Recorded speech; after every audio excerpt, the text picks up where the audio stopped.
नमस्कार, आप देख रहे हैं जीके ज्ञान सागर न्यूज। दोस्तों, आज की कहानी सिर्फ एक खबर नहीं है, यह कहानी है भरोसे की।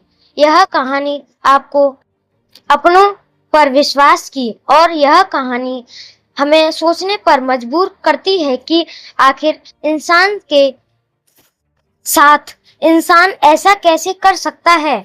मुंबई की एक लड़की स्टैनले, जिसे नौकरी का भरोसा दिया गया, लेकिन आरोप है कि उसे अपने ही परिवार के एक सदस्य ने मेरठ लाकर बेच दिया। यह कहानी सामाजिक कार्यकर्ता और संकल्प स्थान से जुड़ी अतुल शर्मा ने साझा की है। उपलब्ध वीडियो के शीर्षक में भी इसी घटना का उल्लेख किया जा रहा है, लेकिन इस कहानी को समझने से पहले यह समझना जरूरी है मानव तस्वीर आखिर होती क्या है और लोग इसे जाल में कैसे फंसते हैं। आपको आपका ही कोई अपना व्यक्ति कहे तुम्हारे लिए एक अच्छी नौकरी है, आप उस व्यक्ति पर भरोसा कर लेते हैं। आप सोचते हैं कि अपना ही तो है, मेरे साथ गलत क्यों करेगा, और इसी भरोसे का फायदा अगर कोई उठा ले तो पीड़ित व्यक्ति को अंदाजा भी नहीं होता है कि यह किस खतरे की तरफ बढ़ रहा है। स्टैनले की कहानी भी इसी तरह नौकरी के बहाने मुंबई से मेरठ लाए जाने का दावा सामने आता है, लेकिन इसके बाद क्या हुआ, यही वह सवाल ही जिसने यह कहानी को बेहद गंभीर बना दिया। मानव तस्करी की सबसे खतरनाक बात यही है कि हर बार पीड़ित को किसी अनजान व्यक्ति द्वारा नहीं फंसाया जाता। कई मामलों में परिचित लोग, बिचौलिए या भरोसेमंद लगने वाले व्यक्ति भी भूमिका निभा सकते हैं। अतुल शर्मा के लंबे सामाजिक कार्य का केंद्र भी ऐसे ही परिस्थितियों में फंसी महिलाओं और बच्चों को बचाने तथा उनके पुनर्वास से जुड़ा रहा है। इस पुराने प्रोफाइल में संकल्प के काम का उल्लेख करते हुए बताया गया है कि स्थान ने रेड लाइन क्षेत्रों में महिलाओं और बच्चों को निकालने तथा उन्हें पुनर्वास और शिक्षा से जुड़ने का काम किया। अब बात करते हैं संकल्प स्थान और अतुल शर्मा के काम की।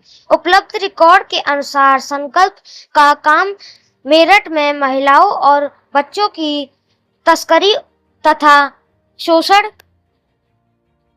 के खिलाफ रहा है। स्थान से जुड़ा पुराना रिकॉर्ड में बाल अधिकार और महिला तस्करी को इसके प्रमुख कार्य क्षेत्रों में बताया गया है। एक विस्तृत प्रोफाइल में अनुसार अतुल शर्मा वर्ष 1995 के आसपास से इस क्षेत्र की सक्रिय यही रही है और रेड लाइन क्षेत्रों में महिलाओं को निकालने तथा बच्चों को तस्करी से बचाने के लिए काम करती रही है। उस प्रोफाइल में 400 से अधिक सेक्स वर्कर्स के रेस्क्यू का उल्लेख भी मिलता है। स्टैनले की कहानी का सबसे बड़ा सच, क्या नौकरी के नाम पर किसी व्यक्ति को दूसरा शहर ले जाना और फिर उसका शोषण करना मानव तस्करी के जाल का हिस्सा हो सकता है? जवान है, इसलिए किसी भी व्यक्ति को नौकरी के नाम पर दूसरे शहर भेजने से पहले कुछ बेहद जरूरी बात जांचनी चाहिए। कंपनी या नियोक्ता का नाम, नौकरी का लिखित ऑफर है या नहीं, काम करने का स्थान कहाँ है, वहाँ रहने की व्यवस्था कौन करेगा, परिवार के पास उस व्यक्ति का मोबाइल नंबर और पता है या नहीं, और सबसे महत्वपूर्ण, क्या व्यक्ति अपनी इच्छा से जा रहा है या उस पर किसी तरह का दबाव है।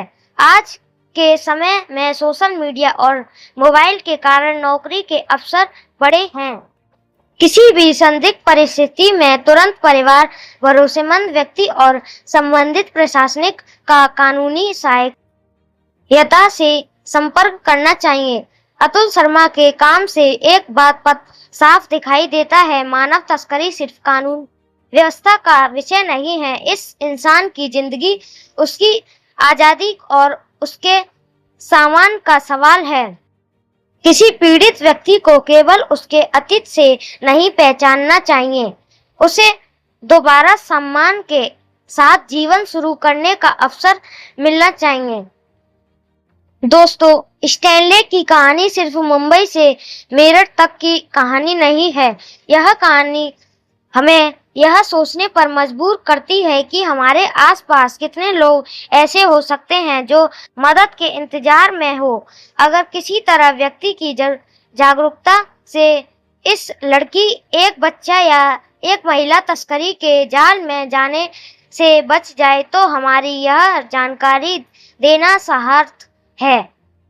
आपसे निवेदन है, इस वीडियो को ज़्यादा से ज़्यादा लोगों तक पहुंचाएं। मिलते हैं अगले अपडेट के साथ। जय हिंद, जय भारत। नमस्कार।